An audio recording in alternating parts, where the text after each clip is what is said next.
बच्चों, आप लोग का स्वागत है हमारे चैनल पे। हम लोग अपने इस चैनल पे, जैसे कि आप लोगों ने पिछले वीडियो को मैंने देखा होगा कि हमने क्लास 6 का साइंस स्टार्ट किया है और उसका पहला चैप्टर कंप्लीट कर लिया है। आज हम लोग दूसरा चैप्टर करने वाले हैं।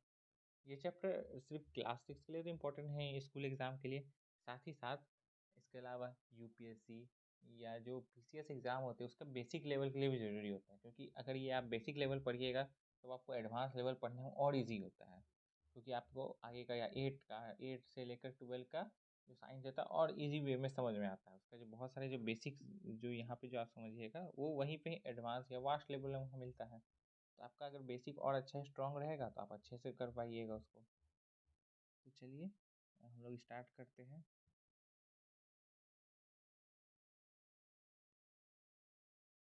आप लोग का जो पहला चैप्टर था वो था food, where does is come from. आज हम लोग दूसरा चैप्टर पढ़ेंगे, कंपोनेंट्स ऑफ फूड। देखिए, ये रहा आपका दूसरा चैप्टर, कंपोनेंट्स ऑफ फूड। पहला चैप्टर, जैसा कि पहला चैप्टर में आप लोग को याद होगा कि हम लोग ने पहला चैप्टर में क्या जाना था कि वैरायटी ऑफ फूड, फूड की वैरायटी क्या होती है, फूड किस किस सोर्स से आता है, फूड का प्लांट बेस्ड सोर्स क्या होता है, एनिमल बेस्ड सोर्स क्या होता है, फूड का प्लांट बेस्ड सोर्स क्या होता है, एनिमल बेस्ड सोर्स क्या है, फूड एनिमल कैसे फूड को कंज्यूम करते हैं, कुछ बेसिक टर्मोलॉजी जैसे कि हार्बीवोरस, कार्निवोरस हो, या फिर हम लोग ने सीखा था कि प्राइमरी कंज्यूमर या डिकम्पोजर, ये सब के बारे में जाना। आज हम लोग दूसरे चैप्टर से हम लोग समझेंगे कंपोनेंट्स ऑफ फूड।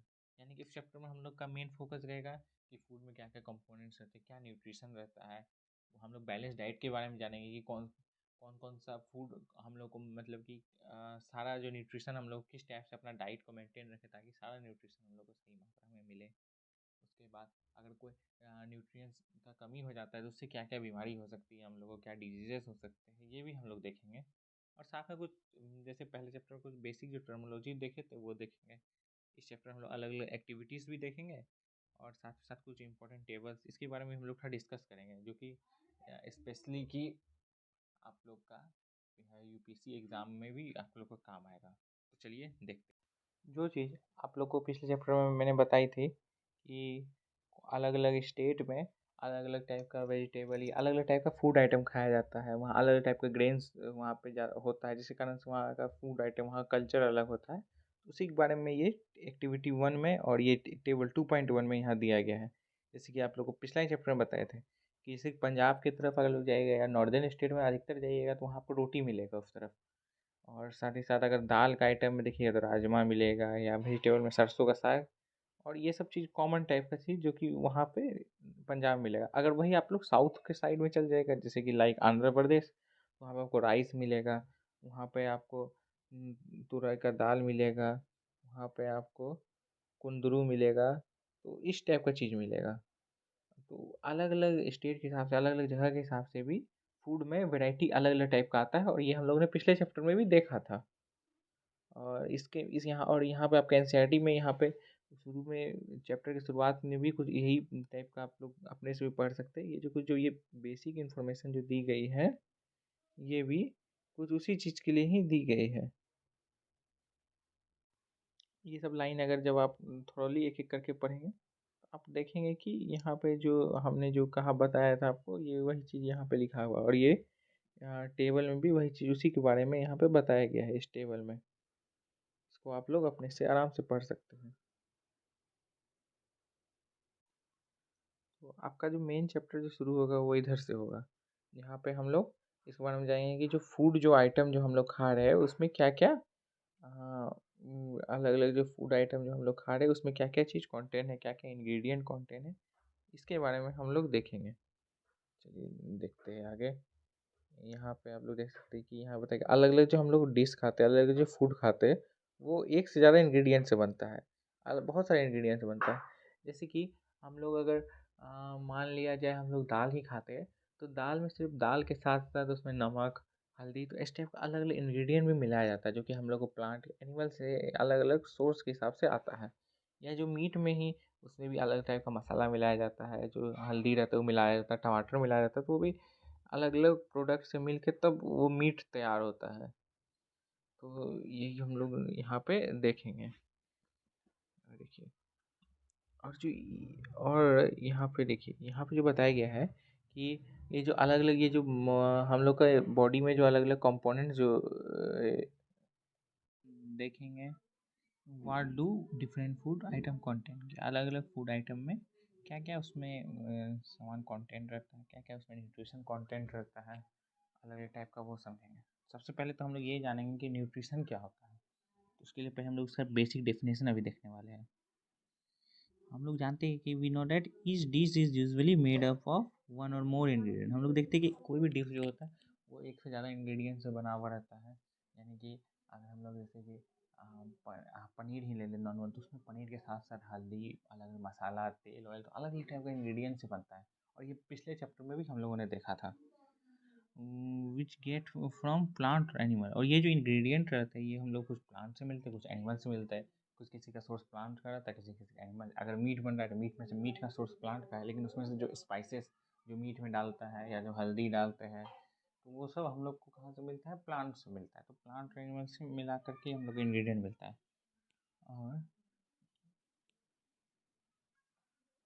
और these ingredients contain components that are needed by our body. These components are called nutrients. ये जो इंग्रेडिएंट्स जो रहता है, इसमें ऐसा ऐसा कंपोनेंट रहता है, जैसे कि मीट में हुआ या फिर स्पाइसेस में हुआ, अलग अलग टाइप का कंपोनेंट रहता है जो हम लोग का बॉडी को ज़रूरत पड़ता है, और उसी को हम लोग न्यूट्रिएंट बोलते हैं। जैसे कि और इन न्यूट्रिएंट्स का नाम यहाँ पे दिया गया है: carbohydrate, protein, fat and minerals. जैसे कि जो हम मीट का जैसे बात की, तो मीट है, तो जैसे कि मीट, आप इस चिकन का मीट लीजिए, उसमें प्रोटीन का मात्रा ज़्यादा रहता है, फैट भी रहता है, कार्बोहाइड्रेट भी रहता है, लेकिन प्रोटीन का मात्रा उसमें ज़्यादा रहता है, प्रोटीन और फैट का दोनों का। तो ये जो प्रोटीन फैट हुआ, ये लोग क्या हो गया, एक कंपोनेंट्स हो गया जो कि इसमें पाया जा रहा है, उसी को हम लोग न्यूट्रिएंट्स बोलते हैं, जो हम लोग का बॉडी की ज़रूरत होता है। फूड, इसके अलावा फूड में डाइटरी फाइबर भी होता है, वाटर भी होता है, यानी कि पानी और फाइबर दोनों होता है जो हम लोग का बॉडी को ज़रूरत पड़ता है, which are also needed body. और ये सब भी ऐसा जो एसेंशियल न्यूट्रिएंट्स है जो हम लोग का बॉडी की ज़रूरत होता है। यहाँ पर हम लोगों ने सीखा कि न्यूट्रिएंट्स क्या होता है और कितने टाइप के न्यूट्रिएंट्स होते हैं। तो पहला जैसे कि एक हुआ कार्बोहाइड्रेट, दूसरा हुआ प्रोटीन, एक हुआ फैट, एक हुआ विटामिन, एक हुआ मिनरल्स, और कुछ एडिशनल भी देखा जाए तो हम लोग बोल सकते हैं कि या रफ फाइबर, या इसको रफेज भी बोलते हैं, और वाटर। ये सब एसेंशियल न्यूट्रिएंट्स हो गए। इसमें से ये जो पांच हो गए, ये मेन कंपोनेंट्स हैं न्यूट्रिएंट्स के। और ये जो दोनों हो गए ये भी न्यूट्रिएंट्स के कंपोनेंट में है, ये अदर टाइप में आते हैं। Do all food contain this nutrients. अब सवाल ये उठता है कि क्या सारे फूड में ये न्यूट्रिएंट रहते हैं? क्या हम लोग जो भी फूड खा रहे हैं, जो भी सब खा रहे हैं, सब में न्यूट्रिएंट्स ये सब? We simple method we can test cook food or raw ingredient contain one or more these components. The test for presence of carbohydrate, protein and fats are simpler to do compared to test for other nutrients. हम लोग जो main जो तीन nutrients हुआ है, कि carbohydrate हुआ या प्रोटीन हुआ या फिर फैट हुआ, ये तीनों को हम लोग टेस्ट करके इजीली देख सकते हैं, क्योंकि ये तीनों मोस्टली सारे ही खाने में पाया जाता है, और हम लोग इजीली इसको टेस्ट कर सकते हैं कि हाँ, खाना से कि इसमें कार्बोहाइड्रेट है या इसमें ज़्यादा प्रोटीन का मात्रा है या फैट का मात्रा है। तीनों ही चीज़ मेनली पाया जा है ऑल फूड कंपोनेंट में, लेकिन सबका जो मात्रा रहता है, सबका जो डेंसिटी रहता है वो अलग रहता है। जैसे कि घी में देखिएगा, घी में फैट का मात्रा ज़्यादा होगा, लेकिन वही आप मीट में देखिएगा तो मीट में प्रोटीन का मात्रा ज़्यादा होगा। और अगर आप राइस में देखिएगा तो राइस में कार्बोहाइड्रेट का मात्रा ज़्यादा होगा।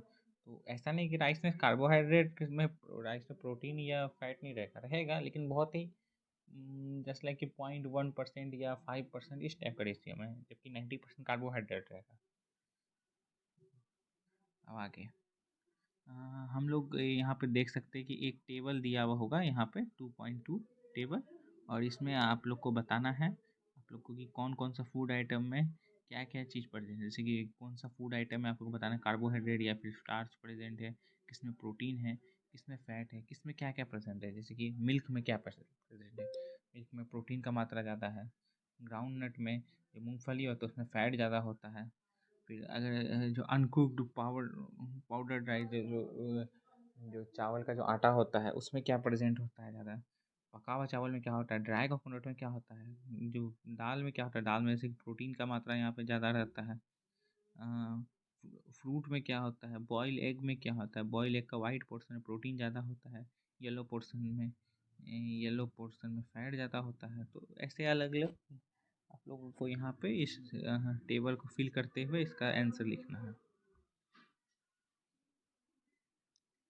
अब देखते हैं आगे। Try this test on cooked food item as well as raw materials. Table to show you a way of record the observation from the test. Some of the food items are given in the table. कुछ food item यहाँ table में भी दिए गए। Conduct test with this और any other available food item. यहाँ पे कुछ दिया गया है, कुछ फूड आइटम के बारे में बताया गया है जिसका आप टेस्ट कर सकते हैं। ये आपको बताया गया है कि इन सब से आप लोग टेस्ट करते हैं, या कुछ अलग फूड आइटम भी इस्तेमाल कर सकते हैं, लेकिन बुक में भी कुछ फूड आइटम्स के बारे में वैसे डिस्क्राइब किया गया है। If required, solutions are not available in ready-made form.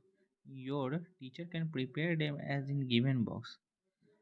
Let us begin by testing different food items to see if contain carbohydrate. There are types of carbohydrate. Carbohydrate अब हम लोग देखेंगे कि कौन कौन सा फूड आइटम है, क्या कार्बोहाइड्रेट पाया जाता है कि नहीं।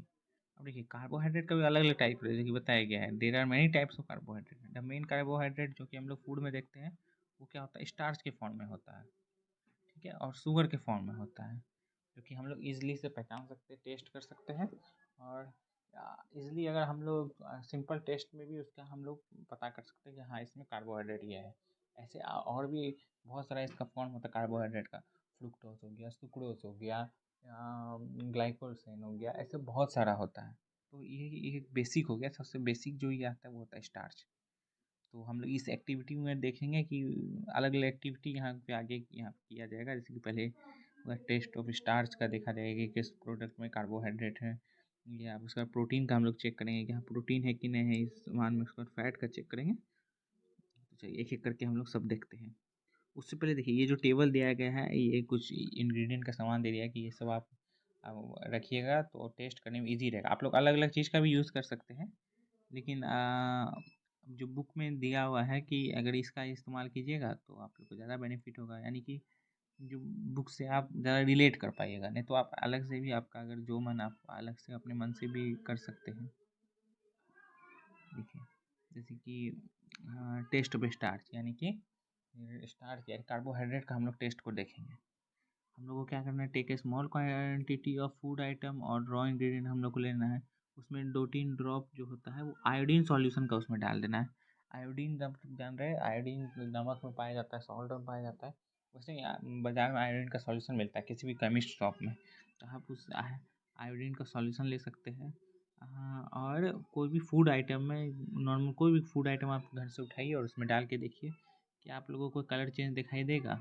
अगर वो देखिएगा कि does it turn blue black, क्या वो ब्लू ब्लैक कलर का हो रहा है, अगर वो टर्न होकर के ब्लू ब्लैक कलर का हो जा रहा है इसका मतलब कि उसमें स्टार्च प्रेजेंट है। आप जैसे कि आप इसका एग्जांपल, आप बहुत ही इजी एग्जांपल है, आप एक काम कीजिए, आप जो कोई घर से एक लीफ उठाइए, पौधा में जो पत्ता होता है उसको लेकर आइए। आप लोग जानते हैं कि इससे पहले चैप्टर में देखे थे कि फोटोसिंथेसिस प्रोसेस से जो प्लांट का जो लीफ रहता है ग्रीन प्लांट्स का, वो लोग स्टार्च बनाता है और अपना लीफ में मेनली वो स्टोर रखता है। तो अगर आप लोग उसका लीफ लेकर आइएगा और उसमें वो आयोडीन का ड्रॉप डालिएगा तो वो ब्लू ब्लैक कलर में बदल जाएगा ग्रीन से। तो इसका मतलब क्या होगा कि उसमें स्टार्च प्रेजेंट है। अब इस चीज़ को आप जो यहाँ पे जितने भी फूड आइटम दिया गया है इसको एक एक करके सब में टेस्ट करके देख सकते हैं, तो आप लोग को पता चल जाएगा कि हाँ इसमें स्टार्च प्रेजेंट है कि नहीं है। तो मेनली देखिए आप लोग क्या करना है कि ऐसे ही प्रोटीन का इस टाइप से करना है और इसी टाइप का आप लोग को फैट से ही अलग अलग यहाँ पर भी बताने वाले हैं क्या क्या टेस्ट आप लोग को करना है। तो वो ऐसे टेस्ट करके आप लोग यहाँ पे अपना ऑब्जर्वेशन इस टेबल में भर सकते हैं, जो कि यहाँ पे दिया गया है। ये जो फूड आइटम दिया गया है इस फूड आइटम को लीजिए, उसमें वो टेस्ट कीजिए और यहाँ पे टेबल को भरिए। अब देखिए प्रोटीन में आप लोग क्या कीजिएगा, आप लोग को take a small quantity of food item for testing. छोटा कोई स्मॉल कोई फूड आइटम ले लीजिए टेस्ट करने के लिए। If the food you want to test is solid, अगर वो जो फूड आप लोग टेस्ट करने वाले हैं अगर वो सॉलिड है तो आप लोग को पेस्ट बनाना होगा या पाउडर करना पड़ेगा। लेकिन अगर लिक्विड में है या पहले से पाउडर फॉर्म में है तो आपको ऐसा ज़रूरत नहीं। तो लेकिन अगर सॉलिड है, जैसे कि मान लीजिए ग्राउंडनट है, मूंगफली है, तो सॉलिड फॉर्म में है, तो उसके लिए आप उसको मिक्सी में या बहुत सारे ग्राउंडनट को लीजिए, उसको पीस दीजिए। उसके बाद क्या कीजिए, उसको फिर को टेस्ट ट्यूब में रखिए भर के, add 10 drops of water to it. अब उसमें पानी डालिए और टेस्ट ट्यूब को बढ़िया से हिलाइए। Use A dropper, add 2 drop of solution of copper sulfate and 10 drop of solution of custard soda। अब एक जो ड्रॉपर होता है, जैसे कि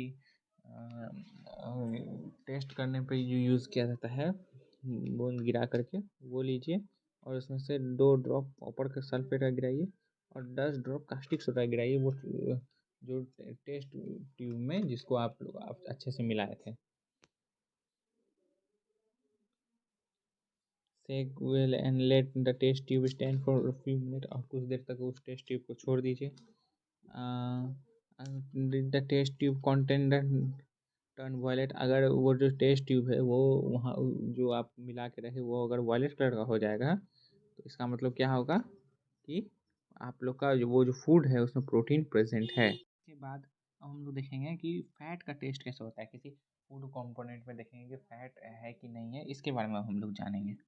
देखिए, टेस्ट फॉर फैट, हम लोग को क्या करना है, कोई एक फूड आइटम लेना है, उसके बाद wrap it in a piece of paper and crush it. उसको एक पेपर का टुकड़ा में इसको रख दीजिए और उसको क्रश कर दीजिए, यानी कि उसको मथ दीजिए हाथ से। Take care of the paper does not tear, और ध्यान रखिएगा कि वो जो पेपर में जिसमें आप रखिएगा वो ख़राब नहीं हो, मतलब कि वो पेपर फटे नहीं। Does it have an oily page, आप देखिएगा कि वो जो पेपर जो रहेगा वो ज़्यादा उसमें तेल तेल वाला ऑयली टाइप का नहीं हो जाएगा। Hold up paper against light, उसको जो लाइट होता है रोशनी के सामने जा करके देखिए। Are you able to see the light faintly through this page, क्या आप लोग देख सकते हैं कि जो जो रोशनी रहेगा उसमें हल्का हल्का पास होने लगेगा और पेपर में जो वो लिखा हुआ है वो वाइटपन वो कम हो जाएगा और आपको लिखा हुआ अच्छा से दिखाई देने लगेगा। And oily page on paper show that the food atom contain fat, और जो वो ऑयलीपन है पेपर का उसी से हम लोग ऑयली जो पेज जो बनेगा उसी से हम लोग पता कर सकते हैं कि इस खाना में फैट है, यानी कि इस फूड मटेरियल में फैट है। The food item may sometimes contain a little may sometimes contain a little water, कुछ कुछ फूड आइटम थोड़ा सा वाटर भी हो सकता है। जैसे कि आप लोग एक काम कीजिए, आप लोग सबसे इजी है, इसको सिंपल तरीका में आप लोग समझाते हैं कि आप लोग बाजार में जो बटर जानते ही होंगे, आप लोग बटर खरीद के ले आइए। बटर को क्या कीजिए, उस पेपर से निकाल करके कुछ एक नॉर्मल कोई घर में जो न्यूज़पेपर रहेगा या कोई भी आपका कॉपी का जो पेपर रहेगा उसको फाड़िए, उसमें बटर को डालिए और उसको हल्का सा इसको मैश कर दीजिए, यानी कि ऐसे मिला दीजिए हाथ से ही। तो उससे कि आप लोग क्या देखेंगे कि उसमें है एक फेस बन जाए, यानी कि ऑयल के कारण उसमें जो पेपर का जहाँ जहाँ आपका पेपर मले होंगे तो वहाँ पे अलग टाइप का वही फेस बन जाएगा। उसको आप लाइट के सामने रखिए तो वो पेपर देखिएगा कि कैसे करके ग्लो होने लगेगा और दूसरी टाइप का उसमें जो लिखा हुआ जो भी चीज़ रहेगा वो उसका कलर चेंज हो जाएगा। तो इससे हम लोग को क्या देखेंगे कि इसमें जो बटर रहता है इसमें फैट कंटेंट ज़्यादा रहता है। तो ये एक सिंपल तरीके का टेस्ट है जिसको आप करके समझ सकते हैं। ठीक है, अब देखिए व्हाट दिस टेस्ट, तो ये हम लोग टेस्ट हम लोग समझ लिए। We test food item for 3 nutrient, carbohydrate, protein and fat.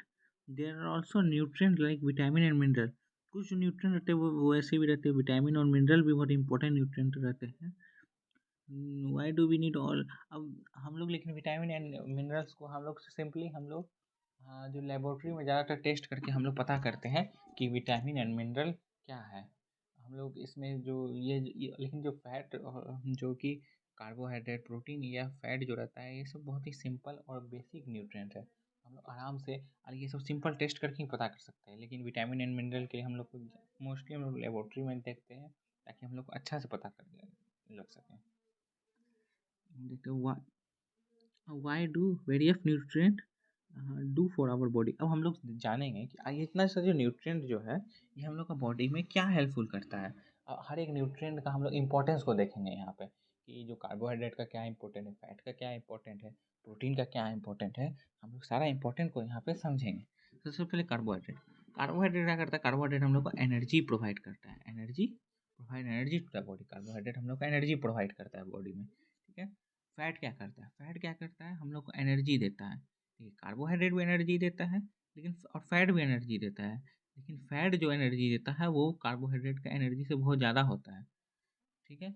और जैसे कि मान लीजिए आप कभी कभी आप लोग देखे होंगे कि एक आप लोग फास्टिंग रख लेते हैं या मान लीजिए एक टाइम का खाना स्किप कर देते हैं, यानी कि ब्रेकफास्ट स्किप कर देते हैं या लंच स्किप कर देते हैं, लेकिन फिर भी आप लोग का बॉडी पर ज़्यादा उतना इफेक्ट नहीं पड़ता। क्यों?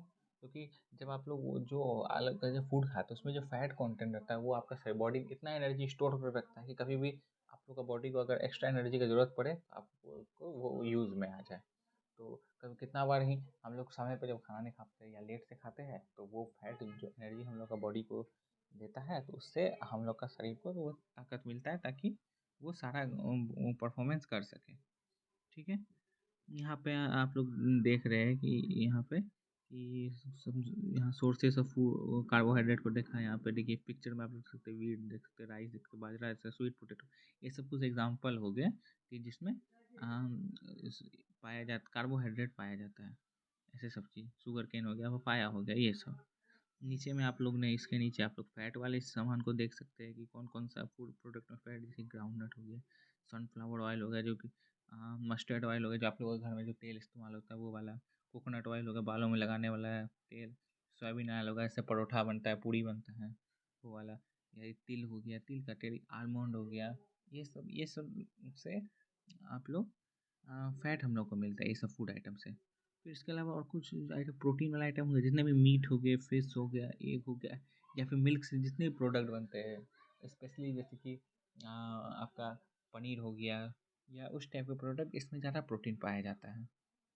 और जितने भी नॉन वेज जो आइटम होते हैं मोस्टली उनमें प्रोटीन की मात्रा ज़्यादा रहता है, लेकिन प्रोटीन के साथ साथ इसमें फैट भी अच्छा खासा मात्रा में भरपूर रहता है। अब देखिए एग के बारे में, जैसे कि एग जो रहता है ना आपका, एग का जो वाइट वाला पार्ट रहता है उसमें प्रोटीन ज़्यादा होता है, लेकिन जो एग के अंदर जो येलो पार्ट रहता है, येलो पार्ट, इसमें फैट ज़्यादा रहता है। अब हम लोग आगे देखते हैं। अब देखिए यहाँ पे एक टर्मिनोलॉजी यूज किया गया है, energy giving food. Energy giving, fat और कार्बोहाइड्रेट दोनों का एनर्जी गिविंग फूड बोला जाता है क्योंकि दोनों से हम लोग का बॉडी को एनर्जी मिलता है। कार्बोहाइड्रेट भी एनर्जी मिलता है, लेकिन कार्बोहाइड्रेट का जो मात्रा होता है वो शरीर में ज़्यादा रहता है। इसीलिए हम लोग देखे होंगे कि मोस्टली जो घर में आप लोग खाना खाते होंगे तो जैसे कि आप लोग 2 रोटी खाते होंगे तो थोड़ा सा सब्जी लेते हैं, क्यों? तो हम लोग बॉडी को कार्बोहाइड्रेट का ज़्यादा ज़रूरी होता है। हम लोग जानते हैं कि वीट में या राइस में कार्बोहाइड्रेट का मात्रा ज़्यादा होता है, इसीलिए हम लोग ये सभी चीज़ ज़्यादा खाते हैं ताकि हम लोग का बॉडी को एक बैलेंस डाइट मिल सके। अब आगे देखते हैं, चलिए। Proteins are called body building food. Protein जो होता है ना वो बॉडी फिलिंग फूड होता है, वो एनर्जी देता है, वो बॉडी को बिल्ड करता है, हमारे सेल को पावर देता है। उसके बाद विटामिन। विटामिन क्या हो गया? हम लोग का बॉडी को बचाता है डिजीज से, बीमारी से बचाता है। विटामिन हम लोग का बॉडी को क्या चीज़ से बचाता है? विटामिन से। विटामिन के कारण ही हम लोग का आँख सही से काम करता है, हम लोग का दांत सही से काम करता है, हम लोग का गम्स मसूड़ा रहता है, वो हम लोग का हेल्थी रहता है। आप लोग सुने होंगे कि जैसे जैसे एज होते जाता है वैसे वैसे शरीर में ना प्रोटीन की कमी होते जाता है, जिसके कारण से आप लोग देखते हैं कि जो जैसे बुजुर्ग लोग रहते हैं उनके दांत में प्रॉब्लम आ जाता है, या फिर उनको अलग अलग टाइप का उनका बोन्स में दिक्कत हो जाता है। तो ऐसा सब प्रॉब्लम होता है क्योंकि एक एज के बाद प्रोटीन का कमी हो जाता है या विटामिन का कमी होने लगता है शरीर में, तो आँख में, बोन्स में ये सब नॉर्मल कमी दिखाई देता है। तो इसलिए डॉक्टर उस टाइम कुछ टैबलेट देते हैं, जैसे कि विटामिन 1 का टैबलेट देंगे या विटामिन सी, विटामिन जो भी विटामिन का कमी होता है उस टाइप का टैबलेट देते हैं। विटामिन के भी अलग अलग बहुत सारे टाइप्स होते हैं, जो कि देखिए यहाँ पे नाम भी दिया गया, बहुत सारे टाइप्स होते हैं, जैसे कि vitamin A, vitamin C, vitamin D, vitamin E, vitamin K. हम लोग इसके बारे में थोड़ा सा जानेंगे भी कि कौन कौन विटामिन से क्या क्या डिजीज़ होता है, कौन कौन विटामिन हम लोग को क्या क्या हेल्प करता है बॉडी में, तो ये भी हम लोग समझेंगे। अब देखिए there is also group of vitamin B. देखिए विटामिन, ये सब तो नॉर्मल विटामिन हुआ, विटामिन बी का ना एक अलग ग्रुप होता है। विटामिन बी अपने आप में बहुत बड़ा है, जैसे कि विटामिन ए, सी, डी, ये सब तो एक एक सिंपल पार्ट है, लेकिन विटामिन बी का ही बहुत सारा सब पार्ट है, यानी कि vitamin 1, vitamin B1, vitamin B2, vitamin B12, इस टाइप का, खासकर विटामिन B12, ये सब कुछ बहुत इंपॉर्टेंट पार्ट है विटामिन बी का। और विटामिन बी बहुत ही कॉम्प्लेक्स विटामिन है, मतलब उसके अंदर ही बहुत सारे विटामिन है। अब आगे देखते हैं विटामिन। देखिए यहाँ पे हम लोग कुछ उस सारे विटामिन, कुछ कुछ विटामिन का इंपॉर्टेंस हम लोग समझेंगे। तो चलिए देखते हैं। विटामिन ए क्या करता है कि विटामिन ए है ना, हम लोग का स्किन और आई हेल्दी रहता है, खास करके हम लोग का आई। जो नाइट ब्लाइंडनेस जो हम लोग आगे पढ़ेंगे कि जो बीमारी होता है, ये मेनली किसके कारण से होता है, विटामिन ए के कारण से होता है।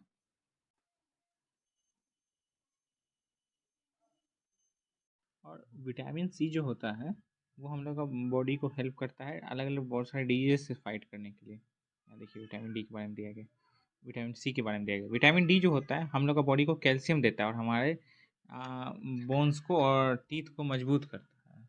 तो विटामिन डी का आप लोग ये भी जानते हैं कि सनलाइट जो कि एक मेन सोर्स होता है विटामिन डी का, कि हम लोग का बॉडी को बहुत ज़रूरी होता है उसका।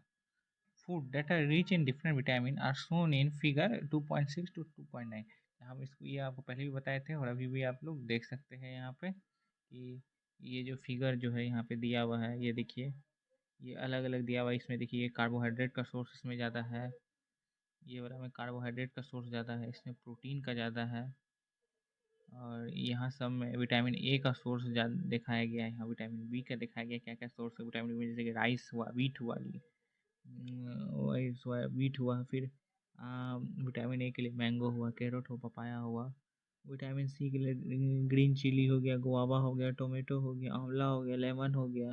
और विटामिन उसी तरीके से आप लोग को विटामिन डी के लिए आप लोग का बटर हो गया, मिल्क हो गया, एग हो गया, फिश हो गया। तो ये सब टाइप का कुछ अलग अलग सोर्सेस हो गए पूरे सारे विटामिन के। सभी विटामिन ए बहुत एक दूसरे से लिंकेज है और सभी सभी इम्पोर्टेंट हैं एक दूसरे के साथ। तो यहाँ पे फिगर के उसमें बताया गया है कि कौन कौन सा विटामिन में क्या क्या ये है। अब आगे देखते हैं कि मिनरल्स भी यहाँ पर थोड़ा सा एक पार्ट हम लोग का रह गया था, इसको भी देखते हैं। मिनरल्स होता है जो हम लोग का बॉडी को रिक्वायर होता है, वो स्मॉल अमाउंट्स होते हैं, जैसे विटामिन होते हैं वैसे ही मिनरल्स होते हैं। वो भी हम लोग का बॉडी के एसेंशियल होते हैं। हम लोग का वो भी बॉडी के लिए एसेंशियल होते हैं, प्रॉपर ग्रोथ के लिए और अच्छे हेल्थ के लिए। हम लोग का बॉडी में एक अलग सपोर्ट वो प्रोवाइड करते हैं। ठीक है। और यहाँ पे फिगर में अलग अलग टाइप का मिनरल को 2.10 फिगर में दिखाया गया है। यहाँ पे फिगर में देखेंगे तो जैसे कुछ मिनरल्स हो गए, जैसे कि आयोडीन हो गया, आप लोग सुने होंगे आयोडीन का नाम, फास्फोरस का नाम, ये सब बेसिक मिनरल हो गया। आप जो केमिस्ट्री वाले पार्ट में जो भी जाएंगे हम लोग तो इसके बारे में डिटेल भी पढ़ेंगे। अब हम लोग खाली नाम देख लेते हैं क्या क्या नाम होते हैं और उसके क्या सोर्स होते हैं। जैसे कि आयोडीन हो गया, आयोडीन खास करके आप जानते हैं नमक में ज़्यादा पाया जाता है और जिंजर में भी होता है। उसके बाद फॉस्फोरस हो गया, वो दूध में, केला में, इसमें होता है। आयरन हो गया, आयरन में ग्रीन वेजिटेबल में, खास करके जो साग रहता है, जो स्पिनच सब रहते हैं उसमें ज़्यादा पाया जाता है। कैल्शियम हो गया जो दूध में पाया जाता है, कैल्शियम से हम लोग आए उसमें, वो भी बोन्स के लिए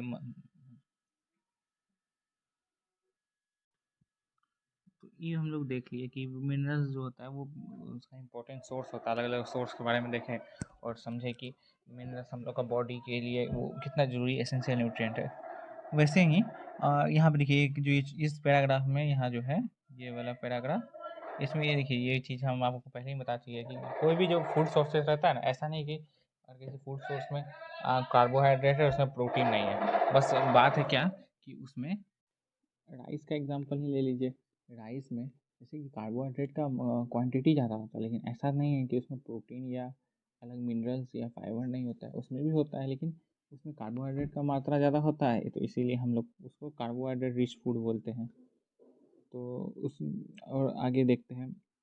अब देखिए प्रोटीन, अब आप लोग ने देख लिया यहाँ पे प्रोटीन, कार्बोहाइड्रेट, फैट, और साथ ही साथ आपने देखा विटामिन और मिनरल्स के बारे में भी देख लिया। अब यहाँ पे दो और इम्पोर्टेंट चीज़ है जिसके बारे में हम लोग देखेंगे, और वो है डाइटरी फाइबर या जिसको रफेज बोलते हैं, और दूसरा है वाटर। ये हम लोग का बॉडी में न्यूट्रिएंट या विटामिन तो नहीं लेता, लेकिन हम लोग का बॉडी में बहुत एसेंशियल होता है। डाइटरी फाइबर यानी कि रफेज जिसको बोलते हैं, उसका काम क्या रहता है, वो हम लोग का बॉडी में जैसे कि जो अनडाइजेस्टेड सामान जो रहता है, जो स्टूल के रूप में बाहर आता है, उसको निकालने में बॉडी में मदद करता है, और यानी कि बॉडी की तरह से डिटॉक्स करता है। डिटॉक्स करने में भी एक एसेंशियल हाथ रहता है। और इसका कुछ जो फूड में पाया जाता है जैसे कि होल ग्रेन हो गया, जैसे इसमें दाल टाइप का हो गया, पल्सेस हो गए, या पोटैटो हो गया, फ्रेश वेजिटेबल या अधिकतर जो ग्रीन वेजिटेबल होता है ना उसमें रफेज बहुत अच्छा मात्रा में रहता है। इसलिए ना डॉक्टर एडवाइस करता है आजकल, जैसे कि हम जंक फूड खाते हैं और उसके कारण से पेट बार बार अपसेट हो जाता है, तो इसलिए डॉक्टर सजेस्ट करता है कि घर के बना हुआ ग्रीन वेजिटेबल वाला फूड खाइएगा तो ठीक रहेगा, क्योंकि उससे आपका बॉडी में वो रफेज जाएगा, तो इससे डाइटरी फाइबर वाला फूड रहेगा, तो आप लोग का बॉडी का डाइजेशन सिस्टम अच्छा होगा, आप लोग का अच्छा से स्टूल होगा।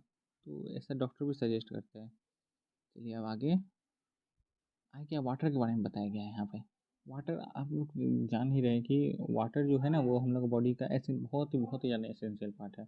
वो क्या करता है, अलग अलग जो न्यूट्रिएंट रहता है, अगर वाटर नहीं होगा तो अलग अलग न्यूट्रिएंट हम लोग बॉडी में एब्जॉर्ब नहीं हो पाएंगे। ये जितना भी न्यूट्रिएंट है जो अलग अलग फूड कंपोनेंट से मिल रहा है, सारा वाटर के कारण डिजॉल्व हो पाता है। और वाटर भी एक तरह का रफेज की तरह काम करता है, यानी कि फाइबर देता है बॉडी को, और सारा इधर उधर का वो डिटॉक्स करता है। हम लोग का बॉडी में वो जो ब्लड के साथ वो मिलकर अलग अलग बॉडी पार्ट को पहुँचाता है, तो वाटर का तो बहुत बहुत इंपॉर्टेंट रोल है। और इसलिए डॉक्टर भी सजेस्ट करते हैं कि हम लोग को कम से कम मिनिमम 3 से 4 लीटर पानी पीना चाहिए डेली। तो ये सब तो हम लोग ने देख लिया, अब हम लोग एक सिंपल एक्टिविटी देखेंगे और उसके बारे में जानेंगे। ये जो देखिए, इस एक्टिविटी में आपको क्या करना है कि एक टमाटो या फिर एक लेमन को ले लीजिए, जो इसमें दोनों को ले लीजिए, उसको छोटा छोटा टुकड़ा में काट दीजिए। Do your hand get wet. अब आप देखिए कि आपका हाथ गीला हो जाता है क्या टमाटर को काटिएगा, और जो लेमन को काटिएगा तो क्या आप लोग का हाथ गीला हो जाता है। Carefully observe whenever vegetable fruits are being cut, feel granted और make you have do you find any fresh vegetable or fruits do not contain some amount of water? We see that many food materials themselves contain of water. To extend our body are meat by this water. Apart from this, we also add while cooking many food। तो इसमें देखिए बताया गया इस activity में कि आप कोई भी अधिक इस टाइप का फूड जैसे कि लेमन लीजिए या फिर टमाटो लीजिए, आप उसको काटिएगा तो आपका हाथ में पानी आएगा, तो इससे क्या पता चलता है कि बहुत सारा फूड के अंदर खुद पानी होता है। जैसे कि वाटरमेलन को तो आप जानते ही हैं, वो एक सिंपल फूड है, आप जान ही रहे, उसके अंदर भी पानी होता है। या फिर आप नारियल तो एक बहुत ही कॉमन सा हो गया। आप इसके अलावा बहुत सारा साग को या फिर अलग अलग सब्जी को भी देखते हैं, उसमें भी पानी रहता है। और साथ साथ आप जो हम लोग देखते हैं कि जो खाना बनाते हैं तो बहुत सब्जी में व उसमें ग्रेवी बनाने के लिए भी उसमें पानी का यूज़ करते हैं, तो पानी का हम रेगुलर यूज़ करते हैं, क्योंकि पानी हम लोग का बॉडी में बहुत ही एसेंशियल रिक्वायरमेंट है अलग किसी भी न्यूट्रिएंट को डिसॉल्व होने के लिए। अब आगे हम लोग समझेंगे बैलेंस डाइट के बारे में। बैलेंस डाइट मतलब कि जो फूड जो होता है, जो हम लोग डेली खाते हैं, वो हम लोग का डाइट में आता है, लेकिन हम लोग का ग्रोथ को, हम लोग का बॉडी को मेंटेन करने के लिए हम लोग को हमेशा एक बैलेंस डाइट लेना चाहिए। यानी कि एक ऐसा डाइट, यानी कि एक इस टाइप से हम लोग को भोजन का तरीका अपनाना चाहिए जिसमें हम लोग अलग अलग सारा फूड का जो अलग अलग कंपोनेंट है, प्रोटीन, फैट, मिनरल, जो हम लोग का बॉडी को हर एक रिक्वायरमेंट जितना है उसको हम लोग धीरे धीरे पूरे जो सही मात्रा में उसको फुलफिल कर सकें। ज़रूरी नहीं है कि जो हर चीज़ हम लोग जो है बहुत ज़्यादा मात्रा में ले या बहुत कम मात्रा में, कभी कभी ऊपर नीचे भी होता है, लेकिन हम लोग को कोशिश करना चाहिए कि एक जो प्रॉपर बैलेंस डाइट है वो हमेशा फॉलो हो। डाइट का मतलब यहाँ पे कुछ लोग सोच लेते हैं क्या कि बिल्कुल भूखे पेट रहेंगे, एक दिन ऊपर फास्टिंग कर लेंगे, लेकिन डाइट का असली मतलब वो नहीं होता है। डाइट का मतलब आगे बॉडी में बिल्कुल सही तरीके से न्यूट्रिएंट देना, नहीं कोई ज़्यादा नहीं ज़्यादा कुछ कम, सही टाइप से बॉडी में न्यूट्रिएंट देना, सही से बॉडी में न्यूट्रिएंट प्रोवाइड करना। ठीक है, यही देखिए बताया गया है। ग्रोथ और मेंटेन के लिए हम लोग को, गुड हेल्थ के लिए हम लोग का डाइट में हर टाइप का न्यूट्रिएंट का जरूरी होता है, हर एक राइट क्वांटिटी में। और जो the diet should also contain good amount of roughage and water. और ऐसा हम लोग डाइट चाहिए जिसमें कि सारा एसेंशियल न्यूट्रिएंट्स तो हो ही, साथ साथ में रफेज और वाटर भी हो, तो और ऐसा डाइट को हम लोग बैलेंस डाइट बोलेंगे। ठीक है, तो ये कुछ बेसिक डेफिनेशन था डाइट का। हाँ, और आगे हम लोग देखते हैं why do we need for a balance diet, वो depend upon amount of physical work we do. तो यहाँ बताया गया है कि क्या डाइट जो है हम लोग का जो फिजिकल वर्क जो हम लोग करते हैं उस पर भी डिपेंड करता है। तो जी हाँ, ये बात बिल्कुल सच है। अगर मान लीजिए कोई जिम जा रहा है डेली, कोई जिम ट्रेनर है वो रोज जिम जाता है, तो वो जानते हैं उसको डाइट में प्रोटीन ज़्यादा ऐड करना होगा, यानी कि सुबह सुबह वो प्रोटीन। यहाँ पर एक चार्ट प्रिपेयर करके एक्टिविटी करने के लिए बताया गया है, जहाँ पर आप लोग एक एक वीक में अलग अलग फूड में अलग अलग न्यूट्रिएंट्स को आप लोग खोजिए और उसके बारे में बनाइए। तो ये आप लोग खुद से भी अपने से कर सकते हैं। अब उसके आगे देखते हैं। देखिए आगे क्या है कि पल्सेस हुआ या ग्राउंडनट हो गया, सोयाबीन हो गया, ये या फिर कोई सीड हो गया, मूंग दाल, या फिर चना जो आप लोग खाते हो सुबह सुबह जो खाया जाता है, या फिर इडली हो गया, ये सब जो अलग अलग जो खाना होता है ना, इसमें इस टाइप का फूड में बहुत सारा न्यूट्रिएंट्स एक साथ मिलता है। जैसे कि प्रोटीन भी मिलेगा, फैट भी मिलेगा। तो ये सब बहुत सारा टाइप का जो न्यूट्रिएंट्स रहता है वो एक साथ इसमें मिलता है। जैसे कि एक सत्तू हो गया जो यहाँ यहाँ बिहार में यहाँ बहुत खाया जाता है। जागरी हो गया जो कि महाराष्ट्र में बहुत फेमस है। बनाना हो गया, स्पाइनच हो गया। ये सब कुछ फ्रूट्स और वेजिटेबल है जो कि बहुत सारे न्यूट्रिएंट देते हैं। और अगर आपको बैलेंस डाइट मेंटेन करना है तो ये सब फूड को अपना डाइट में ज़रूर ऐड करना चाहिए, क्योंकि ये सबसे बहुत सारा न्यूट्रिएंट्स आपको एक साथ मिलता है, बहुत सारा मिनरल्स आपको एक साथ मिलते हैं। जी।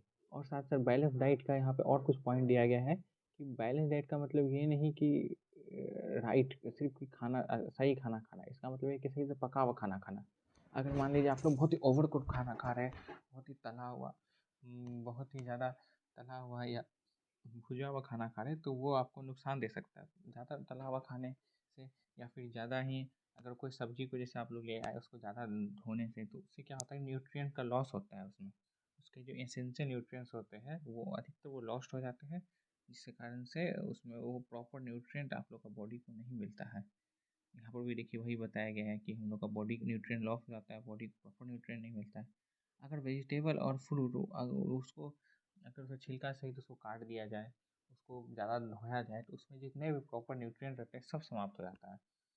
अगर हम लोग को जो सही न्यूट्रिएंट्स है वो हम लोग को मिल नहीं पाता है। और आगे देखिए यहाँ पे बताया गया, देखिए एक बेसिक सा चीज़ है जो आप लोग को बता रहे हैं कि खाना जो होता है वो ज़्यादा पकाने से क्या होता है कि उसका जो न्यूट्रिएंट ख़त्म हो जाता है। लेकिन ऐसा भी नहीं, आप खाना को बिल्कुल भी नहीं पकाइएगा तो न्यूट्रिएंट तो देगा, लेकिन वो डाइजेस्ट होने में बहुत समय लगेगा बॉडी को। तो अगर खाना को सही तरीक़ा से हल्का पकाया जाए ताकि उसको खाया जा सके, ऐसा भी नहीं कि बिल्कुल कच्चा रख दिया जाए या ओवर कुक किया जाए, एक उसको जो मीडियम रूप में अगर पकाया जाए तो उससे हम लोग को प्रॉपर न्यूट्रिएंट भी, एक सर्टेन न्यूट्रिएंट भी हम लोग को बॉडी को मिलेगा। और हम और हम लोग को बॉडी में अच्छा वो फ़ायदेमंद भी होगा। नहीं तो अगर हम लोग उसको ज़्यादा पका देंगे तो भी नुकसान है, और अगर कम पकाने पे हम लोग बॉडी डाइजेस्ट ठीक से नहीं कर पाएगा। हम लोग ये देखते हैं कि हम लोग जो सब्ज़ी लाते हैं उसको बार बार धोते हैं, तो धोने से क्या होता है कि उसमें न्यूट्रिएंट तो लॉस होता है, लेकिन एक और बात है कि हम लोग बार बार वाटर से धोते हैं ताकि हम लोग का ज़्यादा इसमें बताया गया है, पहले ही चैप्टर में देख लिए हैं कि वाटर का बहुत एसेंशियल यूज़ है, वाटर भी हम लोग का बॉडी की ज़रूरी होता है। तो इसके कारण से बार बार धोने से वाटर भी उस सब्जी में जाता है जो कि हम लोग का बॉडी को मिलता है। अगर और क्या vitamin C get easily destroyed, और ये बताइए कि स्पेशली जो विटामिन सी होता है ना वो गर्म करने में सब्जी को इस सबको तुरंत ख़त्म हो जाता है। would not be sensible to include some would it is not be sensible to include some fruit and raw vegetable in your diet। अब ये बताया गया कि हमेशा से कुछ सलाद हो गया इस टाइप की चीज़ खाना चाहिए, ताकि या फ्रूट चाट हो गया, तो इस टाइप का चीज़ खाने से क्या होता है कि एक प्रॉपर न्यूट्रिएंट, अलग अलग विटामिन और मिनरल्स भी मिलता है। एक तो न्यूट्रिएंट आपको सब्जी सबसे मिल रहा है, लेकिन बहुत सारा विटामिन होता है जो सिर्फ फ्रूट्स में ही होता है और जो नॉर्मल वेजिटेबल में होता है। तो कुछ ऐसे वेजिटेबल होते हैं जैसे कैरेट हो गया, टोमेटो हो गया, जिसको आप एज अ फ्रूट्स के तरह भी नॉर्मली हम लोग ले सकते हैं बिना उसको पकाए हुए। तो वैसे सबको हम लोग को लेना चाहिए। यहाँ पे देखिए, यहाँ पे एक एग्जांपल दिया गया है इस बच्चे का, इसका नाम भुजो है इसका नाम। और ये देखिए ये सोचता है कि अगर हम लोग ज़्यादा फैट खाएंगे, जो कि हम लोग यहाँ किताब में बताया गया है कि एक्सेस फैट खाने से ज़्यादा फैट खाने में ज़्यादा एनर्जी मिलता है कार्बोहाइड्रेट के लिए मुताबिक। लेकिन और इसलिए ज़्यादा फैट खा रहा है, और लेकिन क्या ही फैट, इतना फैट खाना इसलिए ठीक है? तो इसका क्या आंसर है? बिल्कुल नहीं। हर एक जो न्यूट्रिएंट होता है सारा हम लोग बॉडी में ज़रूरी होता है, और सबका एक मात्रा बना हुआ है कि इतना न्यूट्रिएंट इतना ही ज़रूरी है। अगर सिर्फ आप लोग दिन में प्रोटीन का ही सामान खाइएगा, सिर्फ प्रोटीन खाइएगा तो भी ठीक नहीं है, सिर्फ कार्बोहाइड्रेट खाइएगा तो भी ठीक नहीं है।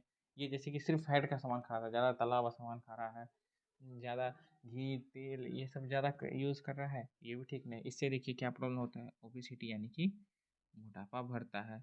और ये देख रहे हैं कि कैसा मोटा हो गया है, ज़्यादा टू मच ईटिंग से, फैट फूड खाने से ये देखिए मोटापे का शिकार हो गया है। तो ऐसा सब भी मतलब हर एक डाइट को आपको प्रचुर मात्रा में और सही रूप में लेने का है। ऐसा भी नहीं कि अगर आप बहुत ज़्यादा उस चीज़ को इस्तेमाल कर रहे हैं तो ये नुकसानदायक है बहुत ज़्यादा। और साथ साथ फ्राइड फ्रूट्स हो गया, लाइक से समोसा हो गया, पूरी हो गया, ये सब ये ज़्यादा खाता है फैट वाला सामान, तो इसके लिए नुकसानदायक है। ठीक है, अब हम लोग सबसे अंतिम टॉपिक में पहुँचे हैं, डेफिशिएंसी डिजीज़। ये सब लास्ट टॉपिक है और यहाँ से हम लोग का चैप्टर समाप्त हो जाएगा। डेफिशिएंसी डिजीजेस, अब देखिए पहले इसका हम लोग एग्जांपल पहले इसका डेफिनेशन देखते हैं। ए पर्सन में get enough food to eat but sometimes the food may not be contain particular nutrient if this continue over a long time the person may suffer from its deficiency। तो हम लोग जानते हैं कि अगर एक आदमी, यह एक पर्सन जो है, अगर वो सब प्रकार का फूड खा रहा है लेकिन उसका बॉडी में बहुत एक न्यूट्रिएंट जो है वो एक पर्टिकुलर ही फूड खा रहा है उससे, और उसका बॉडी को कोई एक न्यूट्रिएंट नहीं मिल रहा है, तो आगे चल के उस न्यूट्रिएंट का डिफिशियंसी हो जाता है। जैसे कि मान लीजिए आप लोग रोज़ सेब खा रहे हैं, ठीक है, लेकिन मान लीजिए आप लोग बहुत सारा सेब छोड़िए, आप लोग कोई ऐसा चीज़ खा रहे हैं, खाली सब्जी उब्जी पूरा खा रहे हैं, आप लोग पूरा ये ले रहे हैं, फ्रूट्स नहीं खा रहे हैं। फ्रूट्स में मोस्टली की जो खट्टे टाइप का फ्रूट्स जैसे विटामिन सी होता है आप नहीं खा रहे हैं, आप लोग सिर्फ जो नॉर्मल खाना होता है वही खा रहे हैं और इस टाइप का चीज़ नहीं ले रहे हैं, तो इससे क्या होगा, विटामिन सी का आप लोग का बॉडी में कमी होगा, इससे विटामिन सी का डिफिशियंसी भी हो सकता है आपको। और जो जो लोग होते हैं जो कि किसी डेफिशिएंसी या ये जो इससे कोई न्यूट्रिएंट का डेफिशिएंसी हो जाता है, तो वैसे लोगों को कौन सा बीमारी होता है, डेफिशिएंसी डिजीज, यानी कि उनके अंदर एक कोई पर्टिकुलर न्यूट्रिएंट्स या फिर पोषक तत्व की कमी हो जाती है। डेफिशिएंसी जो होता है न्यूट्रिएंट्स का, वो एक न्यूट्रिएंट का भी हो सकता है या एक से भी ज़्यादा का हो सकता है, और ज़्यादा दिन डेफिशिएंसी रहने से कोई डिसऑर्डर भी हो सकता है बॉडी में। If diet is deficient in both carbohydrate and protein for a long time, uh, the growth may stop completely। अगर मान लीजिए कोई पर्सन का डाइट में अगर कार्बोहाइड्रेट और प्रोटीन दोनों ही बहुत ही लंबे समय से अगर उसका इंटेक कम हो जाए, उसका कमी होने लगे बॉडी में, तो बॉडी का ग्रोथ रुक सकता है पूरी तरीके से। और जो वो लोग हैं वो जो सब वो पर्सन है वो थिन और लीन और वीक बन जाएगा और he not be able to move. और अगर ऐसा हुआ तो वो आदमी ठीक से चल फिर नहीं पाएगा, उसका बॉडी बहुत कमज़ोर हो जाएगा। अगर प्रोटीन और कार्बोहाइड्रेट, क्योंकि बहुत ही ज़्यादा मेन एसेंशियल न्यूट्रिएंट्स, अगर वो नहीं मिला तो ऐसा सब दिक्कत आ सकता है। Deficiency of disease and minerals may also result in certain diseases and disorder. यहाँ पे एक टेबल है, टेबल आपको बताने वाला है जिसमें कौन कौन सा विटामिन या मिनरल से क्या क्या दिक्कत हो सकता है, क्या डिसऑर्डर हो सकता है और उसका क्या सिम्टम है, यानी कैसे लक्षण आपको पता, आपको बॉडी को देख कर पता चल जाएगा कि ये प्रॉब्लम है, आपको ये विटामिन का ये प्रॉब्लम है। तो यहाँ पर आगे वहीं पे बताया गया है, ये देखिए distribution we find ensure that our meal have a balance diet. और यहाँ पे वही जो विटामिन और मिनरल उसके बारे में बताया गया कि ये इससे ये प्रॉब्लम हो सकता है, इसलिए ये सब विटामिन हम लोग अपना डाइट में शामिल करना बहुत ज़रूरी है। तो चलिए एक एक करके सारा विटामिन के बारे में हम लोग समझते हैं और उसके डिसऑर्डर और उसका सिम्टम को भी जानते हैं, और अब अपने इस चैप्टर को समाप्त करते हैं। देखिए पहला विटामिन है, अगर आप लोग का भोजन में विटामिन ए की कमी है तो आप लोग को देखने में प्रॉब्लम हो सकती है, लॉस ऑफ विजन हो सकता है। तो इसका आपको सिम्टम कैसे पता चलेगा, अगर किसी को देखने में दिक्कत हो रही है, उसको अंधेरा अंधेरा दिन में भी उसको अंधेरा टाइप का दिखाई दे रहा है, कोई विजन क्लियर नहीं आ रहा है, जरूर उसको विटामिन ए का कमी है।